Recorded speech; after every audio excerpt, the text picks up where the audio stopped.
1966 সালে বরিশাল নগরীর কীর্তনখোলা নদীর তীরে নির্মিত হয় জীবনানন্দ দাশ স্টেডিয়াম।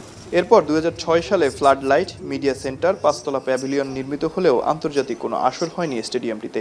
পরবর্তীতে 2021 সালে প্রায় 65 কোটি টাকায় আধুনিকায়ন প্রকল্প শুরু হলেও কাজ চলছে ঢিমে তালে। আয়তনের দিক থেকে দেশের অন্যতম বড় ও পুরনো হলেও এতদিন অবহেলায় ছিল বরিশাল স্টেডিয়াম। আন্তর্জাতিক ভেন্যু হিসেবেও প্রসার ঘটেনি, এমনকি প্রথম ও দ্বিতীয় বিভাগ ফুটবল, ক্রিকেট এবং প্রিমিয়ার লিগের ম্যাচ নিয়মিত হয় না এখানে। খেলোয়াড়দের মান উন্নয়নে স্থানীয় লিগ, জাতীয় ও আন্তর্জাতিক মানের টুর্নামেন্ট আয়োজন করা উচিত বলে মনে করেন সংশ্লিষ্টরা। দল মত নির্বিশেষে আমাদের সবার মাঠ এটা, এই মাঠকে যত দ্রুত সম্ভব তৈরি করে এখানে হচ্ছে ইন্টারন্যাশনাল এবং লোকাল ক্রিকেট দ্রুত ফিরিয়ে নিয়ে আসা হোক। ডোমেস্টিক যে লিগটা সেটা হচ্ছে না দীর্ঘদিন যাবত। আমাদের প্লেয়ারের যে আমরা যে প্লেয়ার যে খেলে যে ওরা বের হবে একটা ভালো পর্যায়ে যাবে, সে পর্যায়ে আসলে আমরা যেতে পারছি না। দীর্ঘদিন স্টেডিয়ামে খেলতে না পেরে হতাশ বরিশালের তরুণ ক্রিকেটাররা। স্টেডিয়ামের আধুনিকায়ন হলে এটি আন্তর্জাতিক মানের খেলাধুলার নতুন কেন্দ্র হিসেবে পরিচিত হবে বলে আশা তাদের।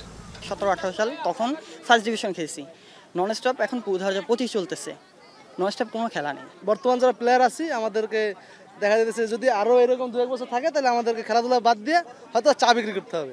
এখানে এত সুন্দর স্টেডিয়াম আছে, এত সুন্দর ফ্যাসিলিটিস আছে, এইখানে যদি খেলাটাই না থাকে তাহলে আলটিমেটলি এই ফ্যাসিলিটিসগুলো কিন্তু কাজে লাগাতে পারছি না। তো মাননীয় বোর্ড সভাপতির কাছে একজন ফর্মার ক্রিকেটার হিসেবে আমার দাবি যে এইখানের লোকাল যে ক্রিকেটটা এটা যদি আমরা রেগুলার আয়োজন করতে পারি তাহলে আমাদের এখানে অনেক ট্যালেন্টেড ক্রিকেটার আছে যারা উঠে আসতে পারবে।